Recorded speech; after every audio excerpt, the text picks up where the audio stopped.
Привет, друзья! Вы смотрите второй выпуск разбора аккумулятора электроскутера Ситикока от компании Skyboard. На этот раз я разберу и замерю емкость аккумулятора на 60 вольт и 30 ампер-часов от электроскутера Ситикока BR50.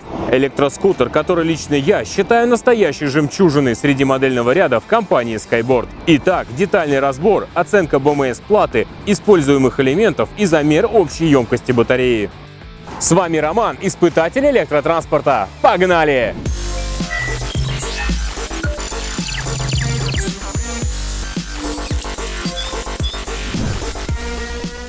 Необходимо отметить, что все аккумуляторы, которые достались мне на разбор от электроскутера Ситикока, довольно долгого хранения. Им всем уже более года, но тем интереснее будет замер общей емкости каждой последующей батареи.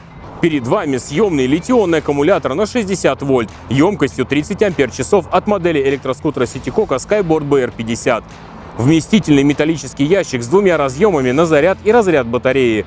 И смотрим дату сборки. 2019 год. Значит, батареи уже минимум 1,5, максимум 2 года. Для вскрытия необходимо открутить все болты по периметру верхней крышки. Удивило место соединения фишек силовых проводов. Замок дополнительно зафиксирован стяжкой, чтобы фишки не разъединялись под воздействием возможной вибрации.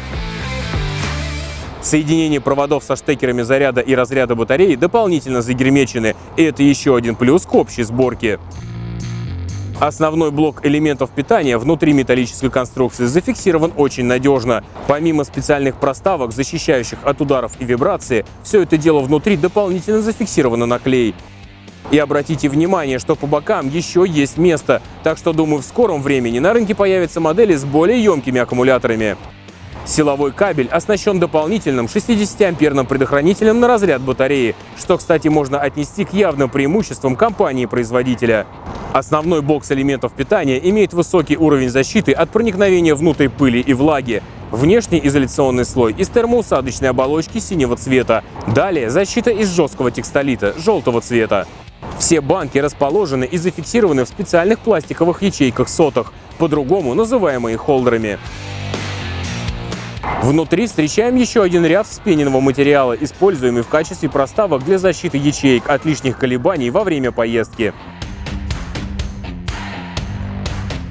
На внешней пластине БМС-платы, предназначенной для отвода тепла, есть интересные иероглифы, буквы и цифры. Кто знает их обозначение, напишите, пожалуйста, расшифровку в комментариях.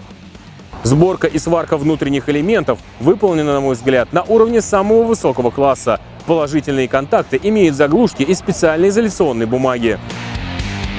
Каждая банка имеет клапан избыточного давления, что является жирным плюсом к безопасности аккумулятора в целом. Кстати, то же самое было и с элементами в прошлом выпуске. Кому интересно, можете посмотреть разбор 72-вольтовой батареи по ссылке, которая выскочила сейчас в верхнем углу экрана, или просто дождаться окончания этого видео. Сейчас при вскрытии можно утверждать, что батарея соответствует своей маркировке. Установленные элементы действительно имеют размер 18650 по 2500 мАч. И здесь 16 параллелей по 12 банок в каждой. Данные характеристики более точно мы определим при замере емкости на специальном тестере. Разбираем БМС-плату.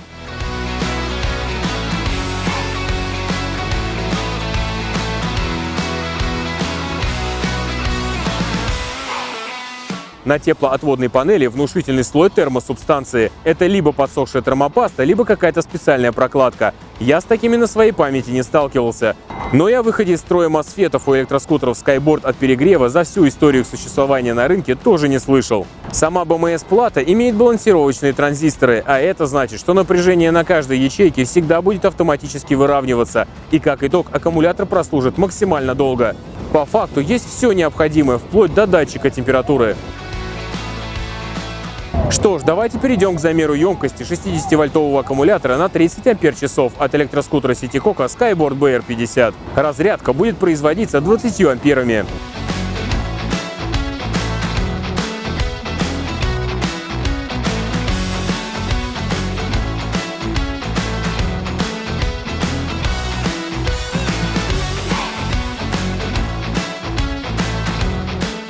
Спустя 1 час 32 минуты аккумулятор отдал 30,66 ампер-часа, что даже немного больше заявленных производителем. И это, честно говоря, удивительно, ведь батарея не использовалась, а просто лежала около 2 лет на складах. Конечно, имеет место правильное хранение, но и согласитесь, качество аккумулятора в целом также играет роль. Подведем итоги. Я уже почти год испытываю электроскутеры от компании Skyboard.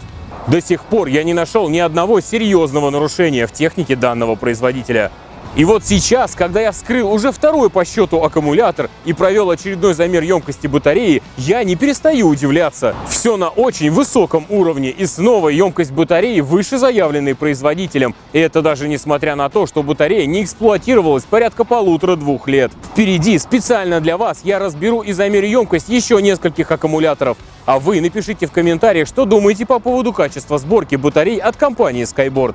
В начале мая 2021 года компания Skyboard проведет очередной розыгрыш электроскутера City Coco стоимостью более 100 тысяч рублей среди своих подписчиков. Так что советую подписаться на канал и нажать на колокольчик, чтобы не пропустить видео с условиями регистрации. Шутка ли? Полноценный электроскутер стоимостью более 100 тысяч рублей. Вообще не смешно. Получение приза с последнего розыгрыша можно посмотреть, пройдя по ссылке в верхнем углу экрана или дождавшись окончания этого видео. С вами был Роман, испытатель электротранспорта. Ставьте лайк, если видео было полезным, и до новых встреч на просторах YouTube. Впереди, как всегда, очень много интересного.